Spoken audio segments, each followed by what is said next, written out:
శ్రీ త్వరగా కృష్ణ కుమార్ గారి సాహిత్య వ్యాస సంకలనం వ్యాస రత్నాకర 10వ భాగం 26/8/24 శ్రీకృష్ణ జన్మాష్టమి శుభాకాంక్షలతో స్వాగతం.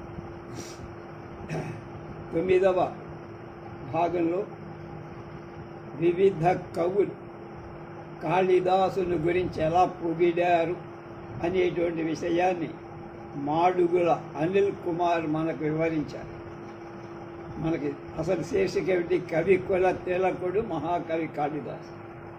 అంటే మనం ఇంకా ప్రారంభంలోనే ఉన్నాం. ఇది పెద్ద వ్యాసం, సుమారుగా 40-50 పేజీలు. ఇప్పుడు తర్వాత కాళిదాసు కాలం గురించి చెప్తున్నారు. నదుల పుట్టుక మహాత్ముల పుట్టుక తెలుసుకోలే. కాళిదాసు కాలాన్ని గురించి కానీ దేశాన్ని గురించి కానీ ఎన్నో పరిశోధనలు చేసిన పండితులు ఇదమిద్దంగా ఇప్పటికీ చెప్పలేకపోయారు. ధన్వంతరి క్షపణ కామరసింహం శంకు వేతాళ భట్ట ఘటకర్పర కాళిదాస ఖ్యాతో వరాహమిహిరో నృపతే సభాయా రత్నాని వైర రుచి చిర్నవ విక్రమస్య అని ఒక ప్రసిద్ధ శ్లోకం ప్రకారం ధన్వంతరి, క్షపణకుడు, అమరసింహుడు, శంకుడు, భేతాళ భట్, ఘటకర్పరుడు, కాళిదాసు, వరాహమిహిరుడు, వరరుచి అనే ఈ 9 మంది విక్రమార్కుని ఆస్థానంలో ఉన్నటువంటి నవరత్న పండితులని ఒక ఆపానకం అంటే లోకంలో ప్రచారం. ఇందులో మొట్టమొదట పేర్కొన్న ధన్వంతరి ఆయుర్వేద శాస్త్రజ్ఞుడని అందరికీ తెలుసు. అలాగే అమరసింహుడు నామలింగ అనుశాసనమని, అమరకోశమని ప్రఖ్యాతి చెందిన నిఘంటువు డిక్షనరీ అది అందరికీ తెలిసిన విషయం. వరాహమిహిరుడు బృహజ్జాతకం, అలాగే బృహత్ సంహిత అనేటువంటి గ్రంథాలు రచించిన జ్యోతిష్ శాస్త్ర పండితుడు. వరరుచి వ్యాకరణ శాస్త్ర రచయిత.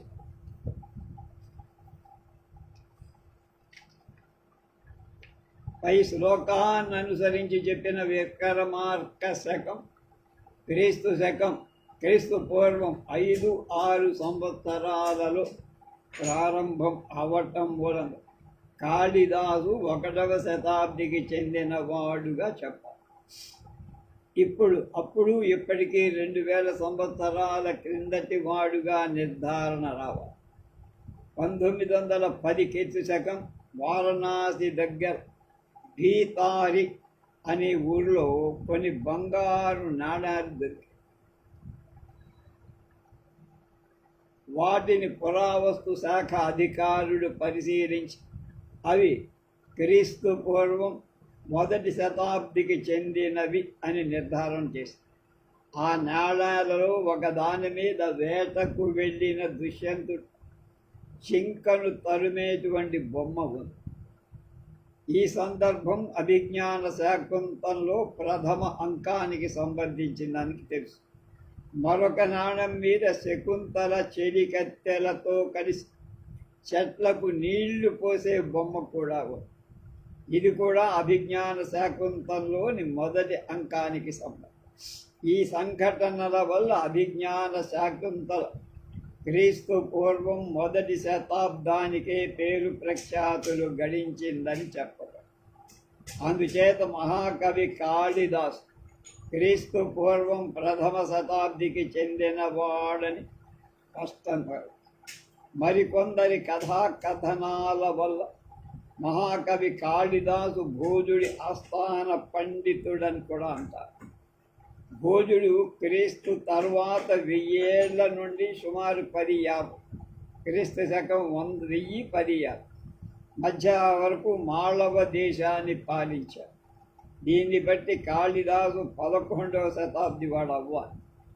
ఈ పై పరిశీలనలతో కొందరు పండితులు కాళిదాసు విక్రమార్క ఆస్థానంలో ఒకరు, భోజని ఆస్థానంలో ఒకరు, అలా ఇద్దరు ఉండి ఉండొచ్చని ఒక అభిప్రాయాన్ని. ఇది ఎలా ఉన్నా ఈ కవి పుట్టిన కాలం ఇంతవరకు ఇదమిద్దంగా ఎవడు చెప్పాల, సరైన ఆధారాలు లేవు. కానీ గుప్త వంశంలోని మొదటి చక్రవర్తి చంద్రమగుప్త విక్రమాదిత్యుని ఆస్థాన పండితుడై అనుకుంటే, చంద్రగుప్త విక్రమాదిత్యుడు క్రీస్తు తరువాత 350 సంవత్సరాల మధ్య కాలంలో ఉన్నాడని చెప్తారు. ఆ ప్రకారం కాళిదాసు 4వ శతాబ్దికి చెందినవాడు అయ్యుండ.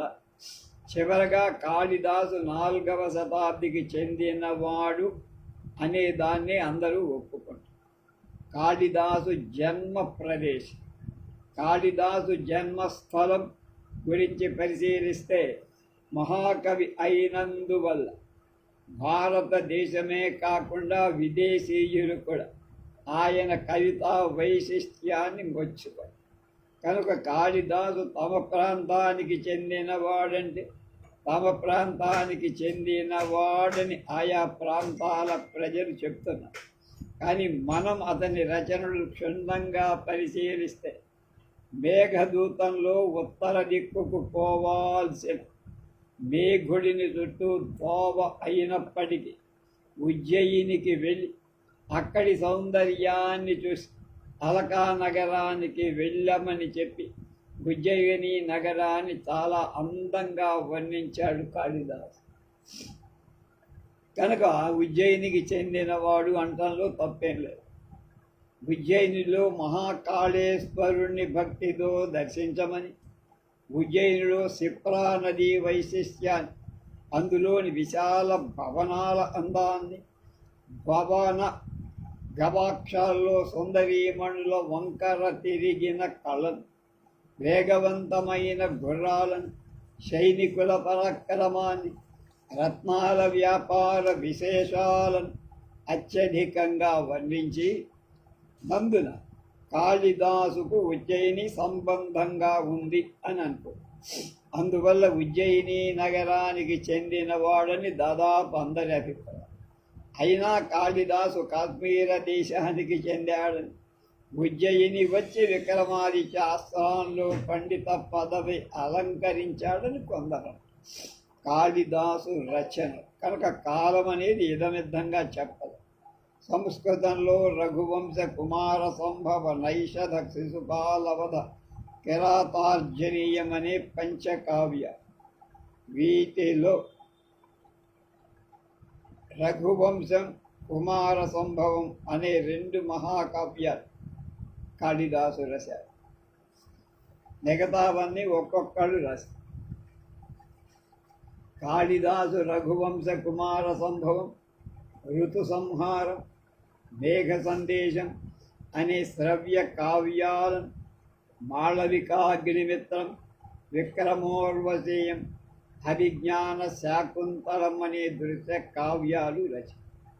ఇవి కాక శ్యామలాదండకం, కాళీ అష్టకం, గంగాష్టకం, మంగళాష్టకం, శృంగార తిలకం, నలోదయం, లంబోదర ప్రహసనం, పుష్పబాణ విలాసం, జ్యోతిర్విదాభరణం, చిద్గగన చంద్రిక, ఉత్తర కాలామృతం, ప్రశ్నోత్తరమాల, కవికంఠపాశం, కర్పూర మంజరి, భోజ చెంపు మొదలైన మరికొన్ని గ్రంథాలు కాళిదాసు రాసినట్టుగా చెబుతారు. వీటిలో శ్యామలాదండకం, శృంగార తిలకం, జ్యోతిర్విదాభరణం, పుష్పబాణ విలాసం, ఉత్తర కాలామృతం చాలా ప్రసిద్ధి చెందినది.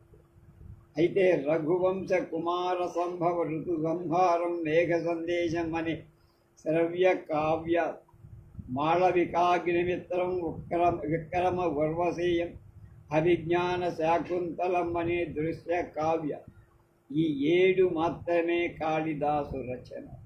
మిగిలినవి కాళిదాస్ అనే పేరు పెట్టుకున్న ఇతరులెవరివో తప్ప కాళిదాసు రచనలు కావని విమర్శకులు. చివరగా కాళిదాసును చరిత్రకారుడు అనేక మంది గుప్తరాజులైన చంద్రగుప్త విక్రమాదిత్యుడు అతడి కొడుకైన కుమారగుప్తుడి కాలమైన 4వ శతాబ్దం నాటి వాటిగా అవన్నీ కావ్యాలు. కాళిదాస కావ్యాల సంగ్రహ పరిచయం. కాళిదాసు పురాణాలను ఆధారంగా చేసుకొని కావ్యాలను జనరంజకంగా రాశారు. రఘువంశ కుమార సంభవ ఋతు సంహారం మేఘ సందేశం అని శ్రవ్య కావ్యాలు. మాళవికాగ్నిమిత్రం విక్రమోర్వీశీయం అభిజ్ఞాన శాకుంతలే దృశ్య కావ్య ఆయన రాశాడు. చెప్పినట్టుగా అందరూ. వీటిలో రఘువంశ కుమార సంభవ కావ్యాలు 2 కూడా సంస్కృత మహాకావ్యాలుగా పరిగణింపబడ్డాయి. రఘువంశం గురించి చెప్తున్నా. ఇతిహాస పురాణాలలో సూర్యవంశం లేదా ఇక్ష్వాకు వంశరాజుల కథే రఘువంశం. గ్రంథంలో 19 సర్గలు. ఇక్ష్వాకు వంశరాజులకు చెందిన దిలీపుడి నుండి అగ్నివర్ణుడి వరకు ఈ రఘువంశీయుల చరిత్ర ఈ కావ్యంలో సుమధురంగా రచించాడు కాళిదాస్ కవి. ఇందులో తొలి 9 సర్గలు శ్రీరామ చరితానికి ఉపోద్ఘాతకం. శ్రీరాముడు ఇంతటి మహనీయుల వంశంలో జన్మించాడు అని తెలియజేయటానికి కాళిదాసు చేసిన కూర్పు. అలాగే కాళిదాసు రచించిన మొదటి మహాకావ్యం కూడా ఇదే.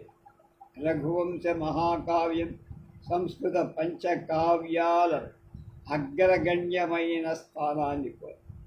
కుమార సంభవం ఇది కవుకుల గురువుగా ప్రసిద్ధి పొందిన మహాకవి కాళిదాసు రచించినటువంటి ప్రసిద్ధ కవి.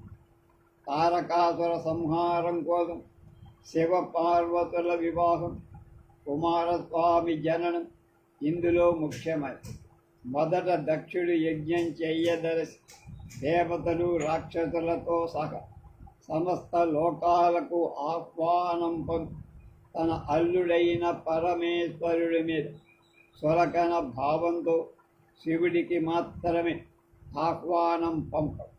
దీనికి బాధపడిన సతీదేవి తన తండ్రి చేస్తున్న యాగానికి వెళ్ళాలన్న కోరికను భర్త పరమేశ్వరుడితో చెబుతాడు. దానికి పరమేశ్వరుడు పిలవని పేరంటానికి వెళ్ళదు అని సతీదేవికి వాణి. కానీ తన తండ్రి చేస్తున్న యాగానికి వెళ్ళాలన్న కుతూహలం సతీదేవి వెళ్తానని పట్టుదల. చివరికి భార్య మాట కాదనలేక పరమేశ్వరుడు ఒప్పుకొని ప్రమథ గణాలను తోడిచి దక్షుని యజ్ఞానికి సతీదేవిని పంపారు. యజ్ఞానికి వచ్చిన సతీదేవిని చూసిన దక్షుడు తీవ్ర పదజాలంతో శివుణ్ణి దూషిస్తాడు. జరిగిన అవమానం భరించలేక సతీదేవి యజ్ఞగుండంలో పడి కాలిపోతాడు. ఈ వార్త తెలిసి కోపోద్రిక్తుడైన పరమేశ్వరుడు వీరభద్రుణ్ణి సృష్టించి యజ్ఞస్థలికి పంపుతాడు. వీరభద్రుడు విలయ తాండవంతో యజ్ఞాన్ని సర్వనాశనం చేసి దక్షుణ్ణి తల నరికి యజ్ఞగుండంలో పడేస్తాడు. తరువాత దేవతలందరి ప్రార్థనతో శాంతించిన పరమేశ్వరుడు మేక తలను అతికించి దక్షుని బ్రతికిస్తాడు. జరిగిన దానికి దక్షుడు శివుని క్షమించమని కోరతాడు. తరువాత సతీదేవి మరణంతో శివుడు ఘోర తపస్సు చేస్తాడు. ఇంతలో వరగర్వంతో లోకాన్ని పీడిస్తున్న తారకాసురుని పీడ విరగడకు పర్వతరాజు హిమవంతుడికి జన్మించిన పార్వతీదేవితో వివాహం జరిపించటానికి శివుడి తపోభంగం చేసి పార్వతితో వివాహం జరపటానికి దేవతలు మన్మధుడిని పంపు. తపోభంగమైన పరమేశ్వరుడు కోపంతో రగిలి 3వ కంటితో మన్మథ దహన చేశాడు. రతీదేవి ప్రార్థనతో మన్మధుడి రతీదేవికి మాత్రమే కనపడేలా వరమిస్తాడు. తర్వాత దేవతలందరి ప్రార్థనతో పార్వతిని వివాహమాడటానికి అంగీకరించి పరమేశ్వరుడు కపట బ్రహ్మచారి రూపంలో తపస్సు చేస్తున్న పార్వతిని పరీక్షిస్తాడు. తర్వాత తన తరఫున కన్యను అడగటానికి పెద్దలు అరుంధతితో కూడా సప్తఋషుల హిమవంతుడి దగ్గరికి రాయబారం పోతుంది. సప్తఋషులు వెళ్ళి నిశ్చయం చేసుకొని వచ్చి శివుడికి ఆ విషయం తెలియజేస్తారు. సుముహూర్తంలో పార్వతీ పరమేశ్వరుల పెళ్లి ఘనంగా జరుగుతుంది. కుమారస్వామి జన్మించి దేవతల సైన్యాధ్యక్షుడే తారకాసుర సంహారం. మేఘ సందేశం సంస్కృతంలో కాళిదాసు రచించిన ఒక ఖండ కావ్యం. సంస్కృత సాహిత్యంలో విశిష్ట స్థానంతో కుబేరుడి కొలువులో ఉన్న యక్షుడు కొలువు నుండి ఒక ఏడాది పాటు బహిష్కరణకు గురయ్యాడు. ఆ యక్షుడి హిమాలయాలు కైలాసగిరి మీద అలకాపురిలో ఉన్న తన ప్రియురాలు ఒక మేఘం ద్వారా సందేశాన్ని పంపుతాడు. మార్గాన్ని సూచిస్తూ ఆ యక్షుడు హిమాలయాలకు పోయే దారిలో ఉన్న అనేక దృశ్యాలను ఆ మేఘుడికి వర్ణించి చెబుతాడు. పనిలో పడిగా యక్షుడు మేఘంతో సందేశం పంపడమేమిటి, ఇందులో ఔచిత్యం ఉందా అనే విమర్శకుల నోరు మూయిస్తూ కామార్తాహి ప్రకృతి కృపణాచేతనేష్, కామార్తులు సహజంగానే అచేతన విషయాల్లో ఆలోచన కోల్పోయి మూఢులుగా ఉంటారు, అందుకు పంపాడని చెప్పాడు. ఇందులో పూర్వమేఘం ఉత్తర మేఘం అని 2 సర్గలు. మొదటి దాడు యక్షుడు మేఘుడికి తన సందేశాన్ని వినిపిస్తూ అలకాపురికి పోయే మార్గంలో ఉన్న ప్రకృతిని వర్ణించడం మొదటి సర్గలో సారాంశం. ఒక యక్షుడు కర్తవ్యాన్ని విస్మరించిన వలన యజమాని శాపానికి గురై మహిమలు పోగొట్టుకొని కొలువు నుండి ఏడాది పాటు బహిష్కరింపబడి ఒక ఏడాది పాటు చిత్రకూటం వద్ద రామగిరి ఆశ్రమంలో తిరుగుతూ ఉంటాడు. ప్రియురాలి విరహ వేదనలు ఉన్నాడు.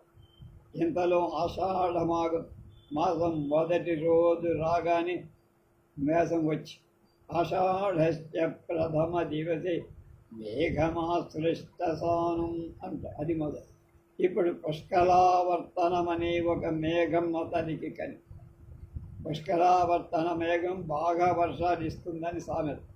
లోకం ప్రజలు వియోగంతో తన ప్రేయసి కలిసింది దుఃఖిస్తూ ఉంటుందని తలచి ఆ యక్షుడు ఎలాగో ప్రేయసిని ఊరడించడానికి తన సందేశాన్ని మేఘంతో ఆమెకు పంపించాలనుకుంటాడు. అప్పుడు ఆ మేఘుడిని పిలిచి సందేశాన్ని పంపుతూ వెళ్ళాల్సిన గూగుల్ మ్యాప్ ఇస్తాడు. మార్గంలోని దృశ్యాలన్నీ వివరిస్తాడు. ఒక ద్వితీయ స్వర్గ, ఇక ద్వితీయంతా ప్రథమ, ద్వితీయ స్వర్గని అది పూర్వ మేఘం అంటారు, ఇది ఉత్తర మేఘం.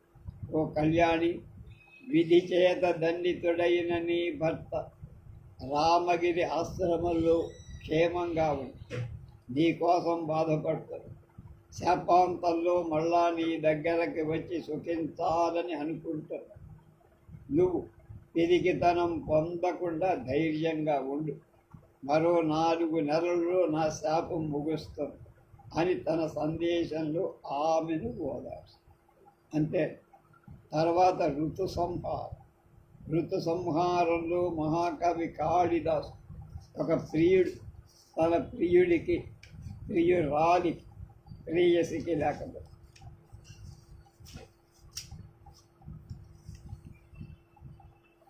ఋతువులలో ఉన్న ప్రకృతి గురించి పరిచయం చేయడం మనం చూడగా ఈ కావ్యం గ్రీష్మ ఋతువు నుండి ప్రారంభమై వసంతంతో ముగుస్తుంది. భారతదేశంలో దక్షిణాది రాష్ట్రాలు చాంద్రమానం లేక సౌరమానంతో ఉగాది పండుగ, నూతన సంవత్సరాది జరుపుకోవడం మానవాళి. ఉత్తర భారతదేశంలో బృహస్పత్యమానం అంటే బృహస్పతి ఒక రాశి నుండి మరొక రాశికి మారినప్పుడు కొత్త ఏడాది సంవత్సరాది వాళ్ళకు వస్తుంది. అది వాళ్ళ బహుశా ఈ పరిగణతోనే కాళిదాసు గ్రీష్మ ఋతువుతో కావ్యాన్ని ప్రారంభించి ఉండవచ్చు. మాళవికాగ్నిమిత్ర. మహాకవి రచించిన మొదటి రచనగా పండితులు దీన్ని భావిస్తారు. విదిశా నగరాధిపతి శృంగవంశపు రాజు అగ్నిమిత్రుడు. అతని పట్టపురాణి ధారి. మాళవ దేశాధిపతి మాధవసేనుడి చిన్న చెల్లెలు మాళవి. మాళవికను అగ్నిమిత్రుడికిచ్చి పెళ్లి చెయ్యాలనుకుంటాడు మాధవసేను. అలా మాధవసేనుడు తన మంత్రి సుమతిని, మంత్రి సోదరి కైశికిని, కొంత సైన్యాన్ని వెంటబెట్టుకు మాళవికతో కూడా విదిశా నగరానికి బయలుదేరుతారు. దారిలో మాధవసేనుడి దయాది యజ్ఞసేనుడు యుద్ధం చేసి మాధవసేనుడిని బంధించి తీసుకెళ్తాడు. మంత్రి సుమతి తన సోదరి కైశికిని, మాళవికను వెంటబెట్టుకొని వ్యాపారస్తులతో కలిసి విదిశా నగరం బయలుదేరుతారు.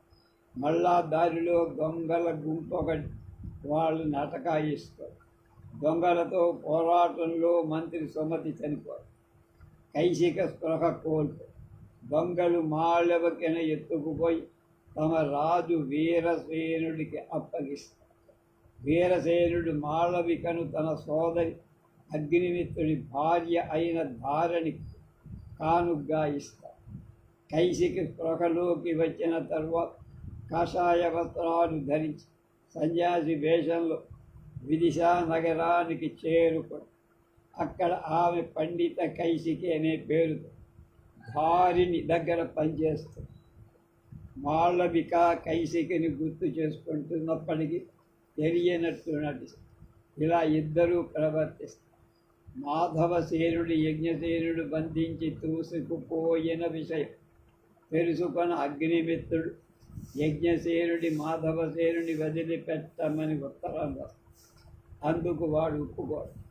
అప్పుడు అగ్నిమిత్రుడు వీరసేనుడి తన సైన్యాన్ని ఇచ్చి పంపి యజ్ఞసేనుని యుద్ధంలో ఓడించి మాధవసేనుణ్ణి విడిపిస్తాడు. అగ్నిమిత్రుని అంతఃపురంలో రాణి దగ్గర ప్రధాన చెలికత్తెగా దక్కున్న మాళవిక ఛాయాచిత్రాన్ని చూసి అగ్నిమిత్రుడు మాళవికను ప్రేమిస్తాడు.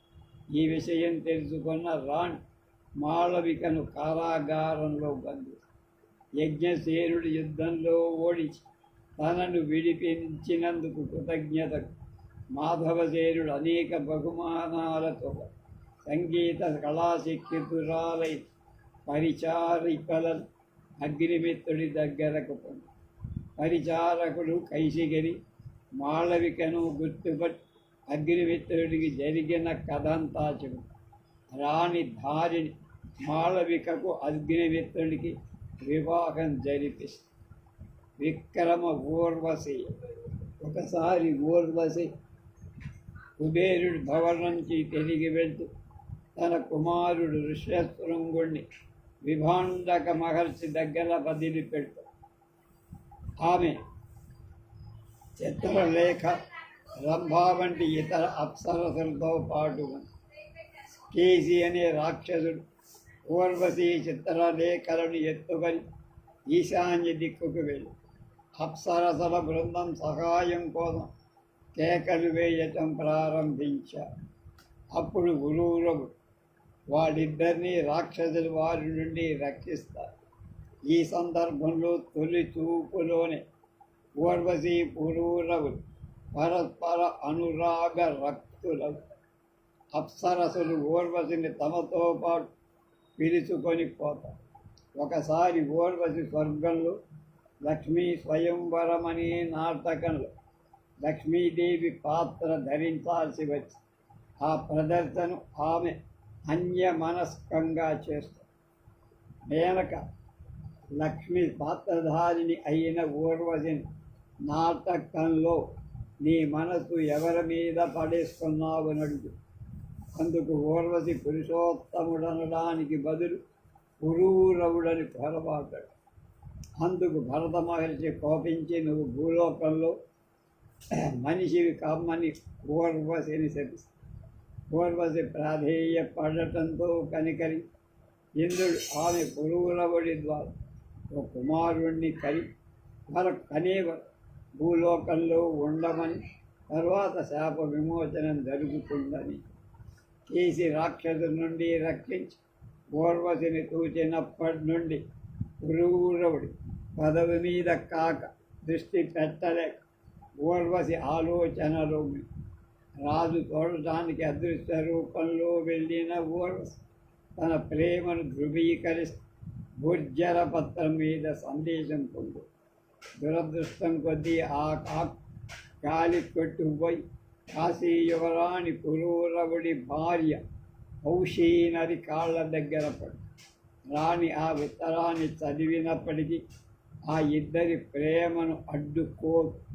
చివరగా పురూరవుడు బతికి ఉన్నంత వరకు ఊర్వశి పురూరవుడు భూమిపై కలిసి ఉంటారని ఇంద్రుడు అనుమతిస్తాడు.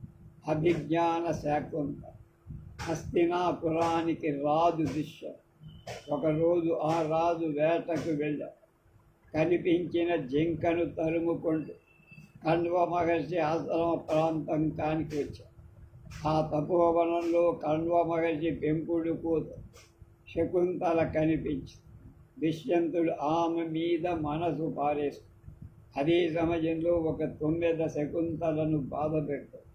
దుష్యంతుడు పాలిస్తున్న రాజ్యంలో శకుంతల వంటి అందగత్తెను తుమ్మెదలు బాధించడం ఏమిటి అని చెలికత్తెలు ఆట పట్టిస్తారు.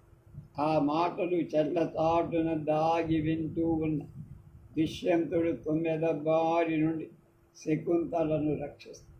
దుష్యంతుడికి శకుంతలకు పరస్పర అనురాగం ఏర్పడి శకుంతలను దుష్టగ్రహాలు పీడిస్తున్నాయని శాంతి కోసం కణ్వ మహర్షి పూజలు చేయటానికి సోమతీర్థానికి రాక్షసుల నుండి తపోవనాన్ని రక్షించాలని మునుడు దుష్యంతుణ్ణి కోరు. రాజు కొన్నాళ్ళు అక్కడే విడిచి చేశాడు. శకుంతల అతనికి అతిథి మర్యాదలు చేస్తుంది. ఆ క్రమంలో వాళ్ళిద్దరికీ గాంధర్వ వివాహం జరిగింది. కొన్ని రోజుల తరువాత దుష్యంతు హస్తినాపురానికి వెళ్ళిపో. కర్ణుడు లేని సమయం అతని కూతురిని తీసుకొని వెళ్ళటం సంప్రదాయం కాదనుకుంటా. గుర్తుగా తన పేరు చెక్కిన ఒక ఉంగరాన్ని శకుంతలకి జ్ఞాపకంగా ఇస్తాడు. దాని మీద ఎన్ని అక్షరాలున్నాయి అన్ని రోజులు గడవక ముందే తన మనుషుల్ని పంపుతానంటాడు దుష్యంతుడు. శకుంతల ఎప్పుడూ దుష్యంతుడి ఆలోచనలతో కాలక్షేపం గడుపుతాడు. ఒకరోజు దుర్వాస మహర్షి ఆశ్రమానికి వస్తాడు. పరధ్యానంగా ఉన్న శకుంతల మునికి స్వాగత సత్కార్యాలతో ఆతిథ్యం ఇవ్వదు. దుర్వాసుడు కోపించి శకుంతల ఎవరి గురించి ఆలోచిస్తోందో అతడు ఆమెను మర్చిపోతాడని శాపం ఇస్తాడు. పరధ్యానంలో ఉన్న శకుంతలకు కొంప ముని శపించిన విషయం కూడా తెలియదు. శకుంతల చెలికత్తె ప్రియంబద మునిని శాపం తొలగించమని శకుంతల తరపున వేడుక. దుష్యంతుడు శకుంతలను మర్చిపోయిన ఏదైనా జ్ఞాపిక చూపిస్తే మళ్ళీ శకుంతల జ్ఞాపకం వస్తుందని అనుగ్రహిస్తాడు. శకుంతల దగ్గర ఉంగరం ఉంది కాబట్టి ముని శాప ప్రభావం అంతగా ఉండదని చెలికత్తెలు భావిస్తారు. ముని శాపం విషయాన్ని శకుంతలకు చెప్పరు. కణ్వుడు ఆశ్రమానికి తిరిగి వచ్చే నాటి శకుంతల గర్భం దాల్స్తుంది. ఆకాశవాణి ద్వారా దుష్యంతుడిని అల్లుడిగా పొందినందు కణ్వుడు కూడా సంతోషిస్తాడు.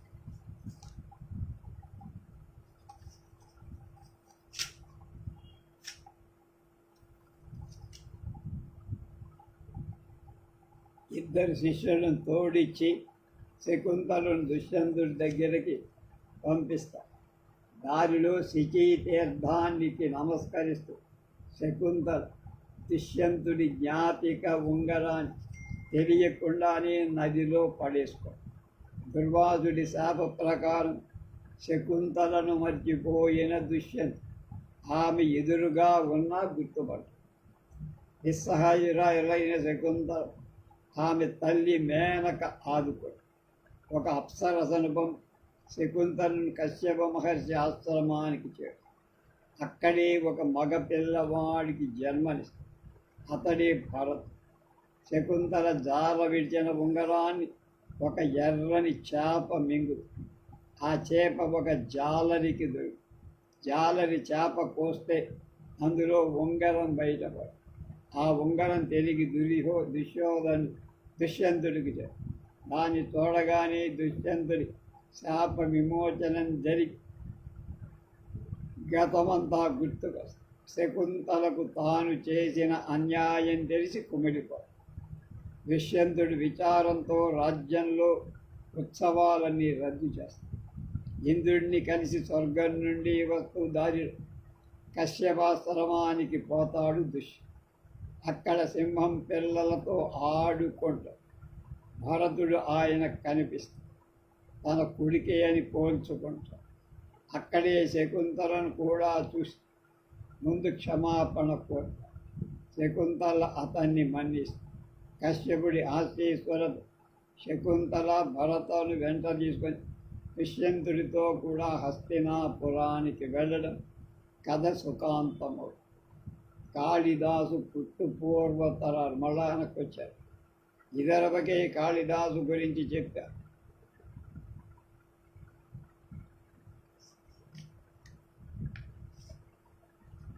అయినా కాళిదాసు గురించి ఒకానొక ప్రసిద్ధమైన కథ లోకల్లో ఉంది. కాశీ రాజ్యాన్ని భీమశుక్రుడనే రాజు పాలించాడు. ఆయనకు విద్యుత్తమ అనే కూతురుండే. రాజు తన ఆస్థాన పండితుడైన వరరుచిని ఆమె గురువుగా నియమించి ఆయన శిక్షణలో విద్యోత్తమ అనే రాకుమారి కళలన్నిట్లో ఆరితేరి మంచి విద్వాంసురాలవు. అప్పుడు వరరుచి ఆమె సౌందర్యానికి పాండిత్యానికి ఆకర్షితుడై ఆమెను తనను పెళ్లి చేసుకోమని అడుగుతాడు. అందుకు ఆమె నిరాకరిస్తుంది. అంతేకాక ఎవడైతే తన శాస్త్రార్థ పాండిత్యంలో గెలుస్తాడో అతన్నే పెళ్లి చేసుకుంటానని ఒక సవాల్ ఇస్తాడు. రాజు కూడా విద్యోత్తమతో ఓడిన వాళ్ళ తల గురిగి గాడిదల మీద ఊరేగి దేశ బహిష్కరణ చేస్తానని చాటించాడు. అలా ఆమెతో వాదనలో ఓడిపోయిన కొంతమంది అవమానాన్ని దేశ బహిష్కారాన్ని ఎదుర్కొని ఆమె మీద పగబడి వరరుచి మరికొందరు పండితులు ఆమె గర్వాన్ని అణచి ఆమెపై కక్ష పెంచుకొని జ్ఞానంలో ఆమెను ఓడింపలేమని ఎవరైనా మూర్ఖుడితో వివాహం చెయ్యాలి అనుకో. అలా ఆమె మీద పగ ప్రతీకారంతో ఎవడైనా మూర్ఖుడిని వెతికి పెళ్లి చేద్దాం. వరరుచి కూడా వారిలో ఒకడై మూర్ఖుడి కోసం వెతుకుతాను. ఒకరోజు తాను కొమ్ముతున్న కొమ్మని తానే నరుక్కుంటూ కనపడ్డ ఒక మూర్ఖ గొర్రెల కాపరి వరరుచి చూశాడు. ఇదంతా మనకి సినిమా మహాకవి కాళిదాస్ సినిమాలు ఇదే కథ తీసుకు. తర్వాత పండితులు మందబుద్ధిగా ఉన్న అజానుబాహుడై సౌందర్యవంతుడైన గొర్రెల కాపరి గొప్ప పండితుడని రాజపరివారాన్ని అక్కడి పండితుల్ని నమ్మించి విద్యోత్తమ ముందు తెచ్చారు. విద్వత్ పరీక్ష మొదలై అందులో భాగంగా రాకుమారి పరమేశ్వరుడు ఒక్కడే కదా అని సూచిస్తూ చూపుడు వేలు చూపించారు. దానికి సమాధానంగా గొర్రెల కాపరి తన కళ్ళను పొడుస్తాను అని ఆమె బెదిరించిందని అర్థం చేసుకొని తన 2 వేళ్ళు తొక్కి మీ 2 కళ్ళు పొడుస్తాను అని సైగ చేసి దానికి రాకుమారి ఆ పరమాత్మే జీవునిలో ఉన్నాడు కదా అని సమాధానమిస్తున్నట్టు వరరుచి మొదలైన పండితుల సహాయంతో అర్థం చేసుకో. పరీక్ష కొనసాగిస్తూ చైతన్య తిప్పి విప్పి 5 వేళ్ళు చూపి ఈ శరీరం పాంచభౌతికమేనా అని ప్రశ్నిస్తూ ఆమె తనకు చెంప పగలగొడతానని బెదిరిస్తోందని గొర్రెల కాపరి భావించి అందువల్ల పిడికిలి ముడిచి ఒక్క గుద్దు తానని ఆమెకి సౌజ్ఞ చేశాడు. అందుకు ఆమె అన్నీ కలిస్తే కదా ఈ శరీరం అని సమాధానం చెబుతున్నాడు అనుకో. ఇలా జరిగిన మూగ సంభాషణలు తన సమాధానం వరరుచి తదితర పండితుల సాయంతో అన్వయించుకున్న రకుమారి విద్యోత్తమ అతడు గెలుపొందినట్టు ప్రకటించి వివాహం చేసుకోవడానికి అలా ఆమెను మోసగించి వాళ్ళిద్దరికీ పెళ్ళి అయిన తర్వాత చేశారు వరరుచి మొదలైన. మొదటి రాత్రి విద్యోత్తమ అస్తి కశ్చిద్ వాగ్విశేష, నీ భాషలో ప్రత్యేకత ఏమైనా ఉందా అని కాళిదాసు అడిగింది. అందుకు సమాధానంగా కాళిదాసు తన మూర్ఖంతో నోటికొచ్చిన సమాధానం చెప్పి, దాంతో కాళిదాసు నిజస్వరూపం ఏమిటో ఆమెకు అర్థమైపోయింది. దాన్ని గుర్తించిన విద్యోత్తమ తనకు జరిగిన అవమానానికి కుంగి తాను మోసపోయినట్టు తెలిసి కాళిదాసు ఈ విషయాన్ని తెలుసుకొని పాండిత్యంలో తన భార్యకు సమానంగా ఉండాలన్న ఆలోచనతో ఇల్లు వదిలిపెట్టి కాళికాదేవి ఆలయానికి వెళ్ళి ధ్యాన నిమగ్నమయ్యాడు. తనకు విద్య కావాలని కాళికాదేవిని కోరుతూ నాలుక కోసుకునే ప్రయత్నం చేస్తాడు. అలా కాళీదేవిని ప్రసన్నం చేసుకున్నాడు. అతని ప్రార్థన విన్న కాళికాదేవి కరుణించి గొప్ప పాండిత్యాన్ని నేర్పరి తన అనుగ్రహం. కాళికాదేవి అనుగ్రహించినందువల్ల గొప్ప జ్ఞాన సముపార్జనతో ఇంటికి తిరిగి వచ్చిన కాళిదాసు భార్యను చూసి ఆమెను తన భార్యగా కన్న తనకు మార్గోపదేశం చేసినటువంటి గురువుగా భావించి ఆమె మొదట అడిగిన కశ్చిద్ వాగ్విశేష, నీ భాషలో ప్రత్యేకత ఏమైనా ఉందా అనే ప్రశ్నలోని మొదటి 3 పదాలతో 3 కావ్యాలలోని ఆరంభ శ్లోకాలు రచించి అవే అస్థితో మొదలయ్యే అస్థిచరస్యాం దిశి దేవతాత్మా కుమార్.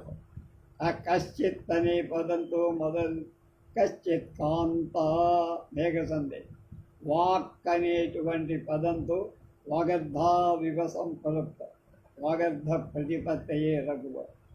దీపశిఖ కాళిదాసు కవిత్వం అంటే చెవి చేసుకొని అర్రులు చేస్తారు పండి.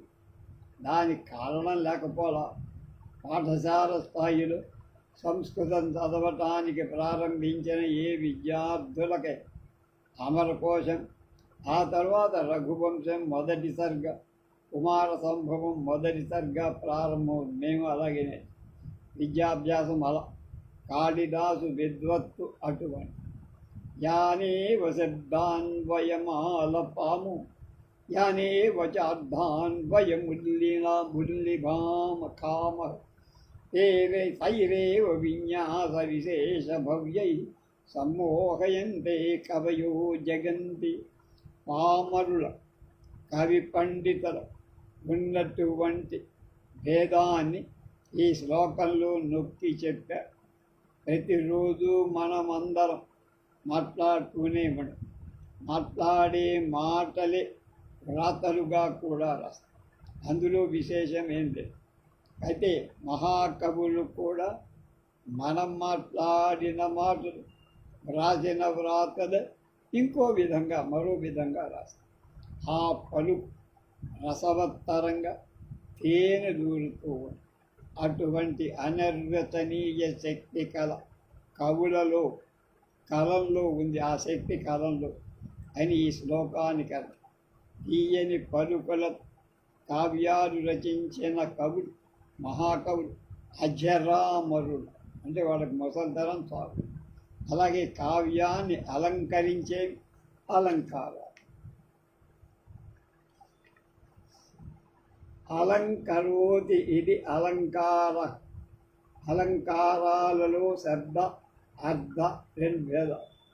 శబ్దాలంకారాలలో అనుప్రాస యమకం అని 2 భేదాలు. ఉపమా రూపకం ఉత్ప్రేక్ష అర్థాలంకారం. వీటికి మొదలైన ఉపమాలంకారాన్ని సహృదయ జనరంజకం ఉపయోగించడంలో కాళిదాసు అగ్రగణ్యుడు. సంచారిణీ దీపశిఖేవరాత్రం యం యం యతీయాయ పతిం పరాస నరేంద్ర మార్గార్థ ఇవ ప్రపేరి వివర్ణభావం స భూమిపాలక. రఘువంశ రాత్రి సమయంలో సంచరించి దీపశిఖ కాగడలాగా రాజుల వరుసలో వరుణ్ణి వరించబోయే ఇందుమతి ఏ ఏ రాజులను వదలి ముందుకు వెళుతోందో రాజమార్గం ఆయా రాజులు ముఖాలు దీపశిఖ వెళ్ళిపోయిన తర్వాత వెలవెలబోయిన భవనాల లాగా కాంతి విహీనమయ్య అనే కాళిదాస కవి రచన రఘువంశంలో ఇందుమతి స్వయంవర సందర్భం. ఇక్కడ ఇందుమతి ముఖం కాంతి వల్ల ఆమెను తమని వరిస్తుందని ఆశ వల్ల రాజుల ముఖాలు వెలిగిపోతాయి. వాళ్లను సవరించకుండా ముందుకు వెళ్ళిన తర్వాత వాళ్ళ ముఖాలు కళ తప్పిపోయి దేవి ముఖాలు వేసుకున్నాయి. ఇది కాళిదాసు ప్రయోగించిన ఉపమాలంకారాలన్నిటిలో అగ్రగణ్యం. ఆ కాలంలో రాత్రిపూట రాజవీధుల్లో నడిచేయడం కాగడాలు తీసుకెళ్ళేవారు. అప్పుడు దీపకాంతి భవనాల్లో అత్తాల బాల్కన్ల మీద పడి కాంతివంతాలయ్యేవి. కాగడాను ముందుకు తీసుకువెళ్ళిన తర్వాత వెలకునున్న భవనాలు ఏమవుతాయి? వెలవెలపోయి రాజులు ముఖాలు రాజమార్గంలోని భవంతులతో ఇందుమతిని దీపశిఖతో పోల్చి అద్భుతమైన ఉపమానాన్ని చెప్పినందుకు కాళిదాసును దీపశిఖా కాళిదాసు అంటారట. అటువంటి ఎనలేని ఉపమాలంకారం కాళిదాసు మనోహరంగా ప్రయోగించినందుకే ఆయన్ని ఉపమా కాళిదాస్ అన్నారు. ఉపమా కాదు, ఉపమా కాళిదాస్.